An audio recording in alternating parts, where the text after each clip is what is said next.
नमस्कार दोस्तों, चलिए जानते हैं मध्य प्रदेश के तमाम बड़ी खबरों को केवल 5 मिनट में। लेकिन उससे पहले आप ये वीडियो कहां से देख रहे हैं हमें कमेंट बॉक्स में जरूर बताएं। साथ ही वीडियो को लाइक करके चैनल को सब्सक्राइब जरूर कर दें।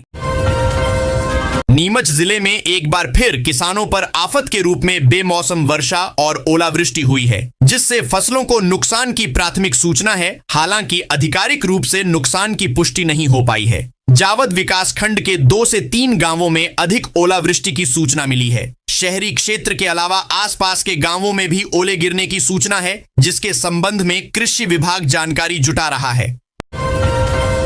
मध्य प्रदेश में महत्वाकांक्षी लाडली बहना योजना, लाडली लक्ष्मी योजना और किसानों के लिए संचालित की जाने वाली भावांतर जैसी कई योजनाओं के बाद मोहन सरकार ने अब एक साथ 6 नई योजनाएं शुरू करने की घोषणा कर दी है।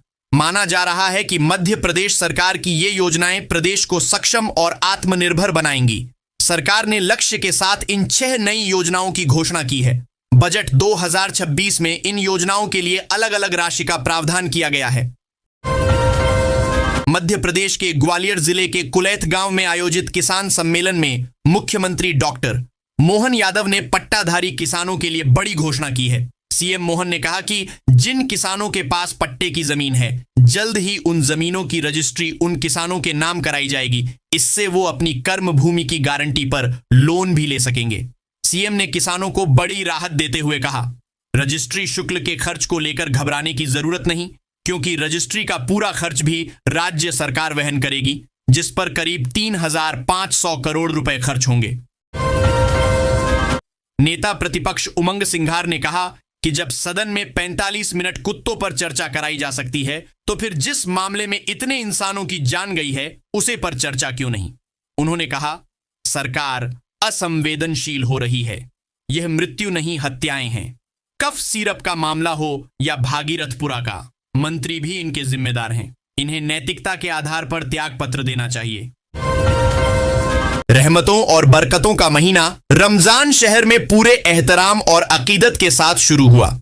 शाही मोती मस्जिद में रुअते हिलाल कमेटी की अहम बैठक में देश के विभिन्न राज्यों से फोन पर और मुख्य जिलों के जिम्मेदारों से चांद दिखाई देने की गवाही ली गई।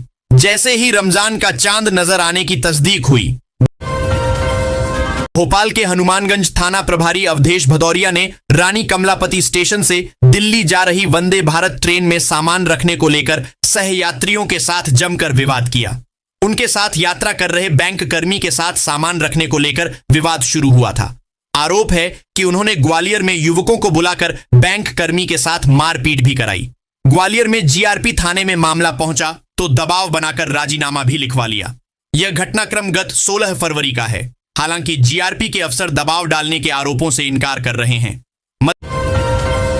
मध्य प्रदेश के मैहर जिले के ग्राम भदनपुर के गरीब आदिवासियों की बेशकीमती जमीन हड़पने के मामले में आर्थिक अपराध प्रकोष्ठ ईओडब्ल्यू ने तत्कालीन पटवारी सहित 9 आरोपियों के खिलाफ आपराधिक प्रकरण दर्ज किया है। फर्जी वारिसाना दर्ज कर और कूटरचित आरण पुस्तिका तैयार कर करीब 3.500 हेक्टेयर कृषि भूमि को बिचौलियों से लगभग 2.50 करोड़ रुपए में बेच दिया गया, जबकि वास्तविक भूमि स्वामी को 1 रुपया भी नहीं मिला। बाद में यह जमीन सीमेंट कंपनी को बेच दी गई। बजट में भोपाल को ईटीआईआर यानी अभियंता प्रशिक्षण और अनुसंधान संस्थान की सौगात दी गई है। इसके लिए बजट में 200 करोड़ रुपए की बड़ी राशि रखी है। आगामी समय में भोपाल इंजीनियरों की ट्रेनिंग का बड़ा केंद्र बनेगा। मध्य प्रदेश के साथ देश भर के इंजीनियर ट्रेनिंग और रिसर्च के लिए यहां पहुंचेंगे। इस बार जिले की ग्रामीण सड़कों पर खर्च ज्यादा किया जाएगा। 267.01 करोड़ रुपए सड़कों के लिए रखे हैं। इनमें से 164.38 करोड़ रुपए ग्रामीण सड़कों के लिए है। शहर में हर साल गर्मी के समय पेयजल संकट से जनता जूझती है। 200 करोड़ रुपए से अधिक लागत की योजनाएं जनता के लिए बेमानी साबित होती हैं। निगम का दावा, सुख्ता फिल्टर प्लांट 3 टंकियां चालू हो गई हैं। अप्रैल से पूरी क्षमता से 5 नई टंकियों से जलापूर्ति होगी। सिंहस्थ 2028 को देखते हुए रेलवे ने उज्जैन में तैयारियां तेज कर दी हैं। मुंबई में संपन्न हुई 36वीं क्षेत्रीय रेल सलाहकार समिति की बैठक में उज्जैन के विकास का मुद्दा छाया रहा। पश्चिम रेलवे के महाप्रबंधक की अध्यक्षता में हुई बैठक में समिति सदस्य महेंद्र गादिया और विजय अग्रवाल ने सिंहस्थ के मद्देनजर उज्जैन के लिए बृहद कार्य योजना और नई रेल सुविधाओं का प्रस्ताव रखा। सिंहस्थ को ध्यान में रखते हुए यात्रियों की सुविधाओं के लिए 502 करोड़ रुपए के विकास कार्य शुरू हो चुके हैं, जबकि 93.54 करोड़ के अतिरिक्त कार्य प्रस्तावित है। मध्य प्रदेश की आर्थिक राजधानी इंदौर से बेहद शर्मनाक मामला सामने आया है, जहां राज्यपाल मंगूभाई पटेल की मेहमानबाजी बड़ी लापरवाही सामने आई है। रेसिडेंसी कोठी में राज्यपाल ठहरे हुए थे। उसी रेसिडेंसी की रसोई में गंदगी के साथ कॉकरोच और सड़ा हुआ खाना मिला, जिस पर राज्यपाल भड़के उठे और खाना खाने से साफ इनकार कर दिया। इस मामले को लेकर कलेक्टर शिवम वर्मा को तलब किया गया है। मंदसौर में बेमौसम बारिश से अफीम फसलों में नुकसान की आशंका जताई जा रही है। इसी बीच अफीम फसल को भी प्रधानमंत्री बीमा योजना में शामिल करने और मार्फिन मात्रा कम करने की मांग बढ़ने लगी है। जिले के अफजलपुर, सीतामऊ, कुचड़ौद सहित कई क्षेत्रों में बूंदाबांदी व तेज बारिश हुई। साइबर ठगी के शिकार लोग शिकायत दर्ज कराने से कतराते थे। प्रक्रिया जटिल होने, थाने के क्षेत्राधिकार की उलझन और रकम वापस मिलने की अनिश्चितता के कारण कई मामले दर्ज ही नहीं होते थे। अब E0 FIR व्यवस्था लागू होने के बाद तस्वीर बदली है। पीड़ित एक 930 हेल्पलाइन पर कॉल कर या साइबर क्राइम पोर्टल पर शिकायत दर्ज कराते ही तत्काल FIR दर्ज हो रही है। सिंहस्थ के लिए तीर्थ नगरी ओंकारेश्वर में विभिन्न विकास योजनाओं प्रस्तावित हैं। इस कड़ी में प्रदेश सरकार ने ओंकारेश्वर में रोपवे के प्रस्ताव को एक बार फिर शामिल किया है। पिछले बजट में भी इसकी घोषणा की गई थी। इसका निर्माण मध्य प्रदेश पर्यटन विभाग द्वारा किया जाएगा। रोपवे से श्रद्धालुओं को जेपी चौक से ओंकार पर्वत तक पहुंचने में सुविधा होगी। चांदी की कीमतों में लगातार बदलाव जारी है, लेकिन हाल के दिनों में कीमतों में अधिकतर गिरावट हुई, लेकिन कभी कभी बढ़ोतरी भी हो रही है। उधर मल्टी कमोडिटी एक्सचेंज MCX पर चांदी का वायदा भाव आज 0.64% चढ़कर यानी 1,556 रुपये बढ़कर 2,45,824 रुपये किलो हो गया। पिछले दिन यह 2,44,268 रुपये किलो था, किलो पर बंद हुई थी। इससे एक दिन पहले लुढ़कर 2,28,783 रुपये किलो हो गया था। वायदा भाव में चांदी 29 जनवरी को 4,20,048 रुपये प्रति किलोग्राम के रिकॉर्ड उच्च स्तर पर पहुंच गई थी। हेलमेट चेकिंग के दौरान पुलिसकर्मी से कथित झड़प के मामले में पूर्व महापौर प्रभात साहू के खिलाफ जांच तेज हो गई है। बुधवार को MP हाईकोर्ट की युगल पीठ के समक्ष STF की ओर से DSP संतोष कुमार तिवारी ने जानकारी पेश की कि मामले की जांच प्रारंभ कर दी गई है। पर्यटन की दृष्टि से उभर रहे जबलपुर में पर्यटन के नए आयाम स्थापित होंगे, क्योंकि शहर के प्रमुख प्राकृतिक, दर्शनीय व प्रमुख धार्मिक स्थलों में शामिल भेड़ा घाट से 64 योगिनी रोपवे प्रस्तावित हैं। बुधवार को पेश बजट 2025 से 26 में कहा गया है कि मध्य प्रदेश देश का पहला प्रदेश है जिसने eco sensitive zonal master plan बनाने का कार्य प्रारंभ किया है। रगी डायवर्जन प्रोजेक्ट के लिए मप्र सरकार ने 399 करोड़ रुपए बजट में शामिल किए हैं। इस राशि से 34 साल पुराने प्रोजेक्ट को रफ्तार मिलेगी। इससे जबलपुर के अलावा कटनी, सतना और रीवा जिलों में सिंचाई परियोजना को लाभ होगा। चलिए आपको पूरी खबर बताते हैं। मध्य प्रदेश विधानसभा में प्रस्तुत वर्ष 2026 से 27 के बजट में जबलपुर जिले को बड़ी सौगात मिली है। लोक निर्माण मंत्री राकेश सिंह ने बताया कि जिले में सड़क और परिवहन अधोसंरचना को मजबूत करने के लिए 382 करोड़ रुपए के 34 निर्माण कार्यों को स्वीकृति दी गई है। प्रदेश के 2026 से 27 के बजट में ग्वालियर को टेलीकॉम मैन्युफैक्चरिंग जोन बनाए जाने की घोषणा की गई है। नोएडा और श्री सिटी के बाद ग्वालियर देश में तीसरे नंबर का टेलीकॉम मैन्युफैक्चरिंग जोन होगा। मध्य प्रदेश सरकार प्रदेश में इलेक्ट्रॉनिक मैन्युफैक्चरिंग क्लस्टर्स को बढ़ावा दे रही है। ग्वालियर चंबल अंचल अपनी दिल्ली मुंबई कॉरिडोर से निकटता के कारण भविष्य में ऐसे टेलीकॉम या इलेक्ट्रॉनिक जोन के लिए एक प्रमुख केंद्र बन सकता है। जिले की पुलिस ने गांजे की अवैध खेती पर अब तक की सबसे बड़ी कार्रवाई की है। यह कार्रवाई चैनपुर थाना क्षेत्र की हेला पड़ावा पुलिस चौकी क्षेत्र अंतर्गत की गई। 2 स्थानों पर एक साथ की गई कार्रवाई में कुल 5,900 गांजे के पौधे जब्त किए गए हैं। इन पौधों का कुल वजन 2,979 किलो बताया गया है। वहीं जब्त गांजे के पौधों का बाजार मूल्य 1,49,00,000 रुपए बताई गई है। बजट में सरकार ने 2047 तक के विकास और $2 ट्रिलियन की अर्थव्यवस्था का लक्ष्य रखा है। सड़कों से लेकर स्मार्ट शहरों तक, औद्योगिक कॉरिडोर से लेकर धार्मिक और इको टूरिज्म सर्किट और निवेश आकर्षित करने से लेकर स्थानीय रोजगार सृजन तक फोकस किया है। बजट में इंफ्रास्ट्रक्चर विस्तार, शहरी पुनर्रचना, औद्योगिक क्लस्टर विकास और पर्यटन स्थलों के उन्नयन को आर्थिक गति का आधार माना गया है। नई औद्योगिक नीतियों, logistics hub, expressway connectivity, metro और नगरीय परिवहन परियोजनाओं के साथ सरकार ने संकेत दिया है। मध्य प्रदेश के 27% ओबीसी आरक्षण मामले में सुप्रीम कोर्ट ने गुरुवार को महत्वपूर्ण आदेश दिया है।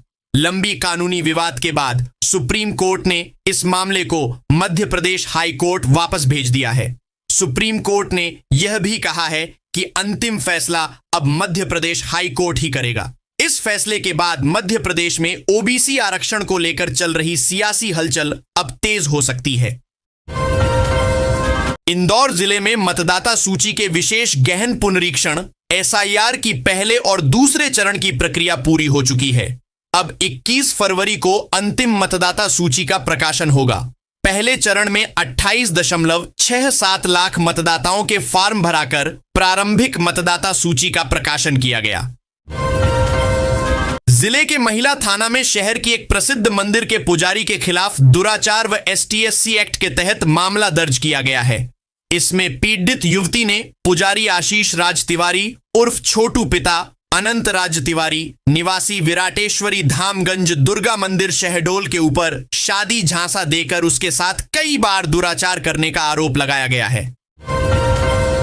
मध्य प्रदेश के कॉलेजों में गेस्ट फैकल्टी के लिए जल्द ही हरियाणा मॉडल लागू हो सकता है। उच्च शिक्षा विभाग ने इस संबंध में पिछले माह समिति गठित की थी। समिति ने हरियाणा में गेस्ट फैकल्टी से संबंधित नियम और प्रावधानों का अध्ययन कर रिपोर्ट उच्च शिक्षा विभाग को सौंप दी है। इसके आधार पर प्रदेश के अतिथि विद्वानों की मांग पर विभागीय स्तर पर विचार कर निर्णय लिया जाएगा। इधर उच्च शिक्षा मंत्री इंद्र सिंह परमार के स्पष्ट निर्देशों के बावजूद 250 से अधिक अतिथि विद्वानों के फॉलन आउट सेवा समाप्ति का मामला सामने आया है। मध्य प्रदेश की विधानसभा सत्र का चौथा दिन हंगामेदार रहा। विधानसभा में राज्यपाल के अभिभाषण पर चर्चा के दौरान संसदीय कार्य मंत्री कैलाश विजयवर्गीय और नेता प्रतिपक्ष उमंग सिंघार के बीच तीखी नोकझोंक देखने को मिली। सिंघार के द्वारा सदन में सरकार और अदानी समूह के बीच समझौते का मुद्दा उठाया था। दरअसल नेता प्रतिपक्ष उमंग सिंघार ने संबोधन देते वक्त कहा कि अदानी को बिजली खरीदने के नाम पर अगले 25 साल में 1 लाख से 1.25 लाख करोड़ रुपए दिए जाएंगे। उसी दौरान मंत्री विजयवर्गीय ने इसका सबूत मांगा। जिला पुलिस ने एक अंधे कत्ल की गुत्थी सुलझाते हुए न केवल मुख्य आरोपी को गिरफ्तार किया है, बल्कि एक ऐसे पुराने हत्याकांड का भी पर्दाफाश किया है जो अब तक पुलिस के लिए पहेली बना हुआ था। पुलिस ने दगड़वा हत्याकांड के फरार आरोपी शिवम द्विवेदी उर्फ बाबा पंडित को दिल्ली से गिरफ्तार कर लिया है। पूछताछ में आरोपी ने इंदौर में एक रिटायर्ड फौजी की हत्या और लूट की बात भी कबूल कर ली है। राशन आम लोगों की दैनिक जीवन की आवश्यक वस्तुओं का समूह होता है, जैसे आटा, चावल, दाल, चीनी और तेल। यह विशेष रूप से गरीब और मध्यम वर्ग के लिए महत्वपूर्ण है। सरकार सार्वजनिक वितरण प्रणाली के माध्यम से सस्ती दरों पर राशन उपलब्ध कराती है। राशन से परिवारों को भोजन की सुरक्षा और आर्थिक सहारा मिलता है। वृद्धा पेंशन सरकार द्वारा बुजुर्ग नागरिकों को दी जाने वाली आर्थिक सहायता है। यह उन लोगों के लिए होती है जिनकी आय कम होती है और जो काम करने में असमर्थ होते हैं। इस योजना का उद्देश्य वृद्ध व्यक्तियों को सम्मानपूर्वक जीवन जीने में सहायता देना है। इससे उनकी दैनिक आवश्यकताओं की पूर्ति में मदद मिलती है। माध्यमिक शिक्षा मंडल ने आगामी शैक्षणिक सत्र 2026 से 27 के लिए संशोधित शुल्क संरचना घोषित कर दी है। बोर्ड की कार्यपालिका समिति द्वारा लिए गए निर्णय के बाद अब हाई स्कूल और हायर सेकेंडरी परीक्षाओं के साथ साथ नामांकन और स्कूलों की संबद्धता के लिए नई संरचना के मुताबिक शुल्क देना होगा। इस संशोधित सूची में मुख्य परीक्षाओं के शुल्क के साथ साथ द्वितीय परीक्षा, डीएलएड और माइग्रेशन फीस में बदलाव किया गया है। होली त्योहार को दृष्टिगत खाद्य पदार्थों में मिलावट की जांच के लिए खाद्य सुरक्षा प्रशासन के खाद्य सुरक्षा अधिकारियों के 3 दल गठित किए गए हैं, जिनके द्वारा सतत रूप से प्रभावी कार्रवाइयां की जा रही हैं। गुरुवार को तेजाजी नगर, खंडवा रोड, इंदौर स्थित नवशक्ति डेयरी एंड स्वीट्स का औचक निरीक्षण दल द्वारा किया गया। मौके पर श्री विशाल गौड़ प्रोपराइटर प्रतिष्ठान का संचालन करते हुए मिले। प्रतिष्ठान में पनीर, मावा, घी, मिठाइयां आदि का निर्माण एवं विक्रय किया जाना पाया गया। मध्य प्रदेश विधानसभा में गुरुवार को सत्ता पक्ष के विधायक ने ही सरकार को घेरा। जबलपुर की जल समस्या को लेकर मंत्री का ध्यानाकर्षण किया। उन्होंने कहा कि नर्मदा होने के बावजूद जबलपुर प्यासा है। जल प्रदाय व्यवस्था पर सवाल उठाए। इस दौरान मंत्री कैलाश विजयवर्गीय और अजय विश्नोई के बीच नोकझोंक भी हुई। मप्र हाई कोर्ट की इंदौर खंडपीठ ने आय से अधिक संपत्ति के मामले में एफआईआर निरस्त करने से इनकार कर दिया है। न्यायमूर्ति विजय कुमार शुक्ला और न्यायमूर्ति आलोक अवस्थी ने इस संबंध में प्रस्तुत याचिका निरस्त करते हुए कहा कि इस स्तर पर साक्ष्यों का विस्तृत परीक्षण किया जाना संभव नहीं है। जब अपराध की सामग्री उपलब्ध हो तो जांच एवं अभियोजन को रोका नहीं जा सकता। शहर भर में गूंजे जय भवानी जय शिवाजी के नारे, बच्चों की प्रस्तुतियां बनी आकर्षण। बैतूल शहर में गुरुवार को छत्रपति शिवाजी महाराज की जयंती श्रद्धा और उत्साह के साथ मनाई गई। जगह जगह भव्य शोभा यात्राएं निकाली गईं, प्रतिमा पर माल्यार्पण किया गया और सांस्कृतिक कार्यक्रमों का आयोजन हुआ। छोटे बच्चों ने शिवाजी की वेशभूषा धारण कर मध्य प्रदेश के उप मुख्यमंत्री और राज्य के वित्त मंत्री जगदीश देवड़ा ने प्रदेश में पेट्रोल डीजल पर टैक्स कम करने पर बढ़ा बयान दिया है। उन्होंने इसे जीएसटी काउंसिल का विषय बताया है। विधानसभा में राज्य का 2026 का बजट पेश करने के बाद वित्त मंत्री MP finance minister Jagdish Devda media से मुखातिब हुए थे। यहां उन्होंने वित्त विभाग के अपर मुख्य सचिव मनीष रस्तोगी और अन्य वरिष्ठ अफसरों के साथ अगले वित्त वर्ष के बजट का प्रेजेंटेशन दिया। सस्ते दामों पर जमीन खरीदने का झांसा देकर जालसाजों ने राज्य कर्मचारी बीमा निगम ईएसआई के कर्मचारियों से करोड़ों रुपए ठग लिए। रुपये लेकर भागने पर धोखाधड़ी का खुलासा हुआ। हीरानगर पुलिस ने 2 महिलाओं सहित 3 के विरुद्ध धोखाधड़ी की धाराओं में केस दर्ज किया है। टीआई सुशील पटेल के अनुसार धोखाधड़ी नरेंद्र कुमार पुत्र सीताराम सागर निवासी सुंदरनगर, दयानंद पुत्र रुढ़मल बेनीवाल निवासी सुंदरनगर, आयुष पुत्र महेंद्र कुमार दादिच निवासी विनायम टाउनशिप देवगुराड़िया, दलवीर पुत्र पंचाराम प्रजापत निवासी बालाजी रेसिडेंसी भानगढ़ के साथ हुई है।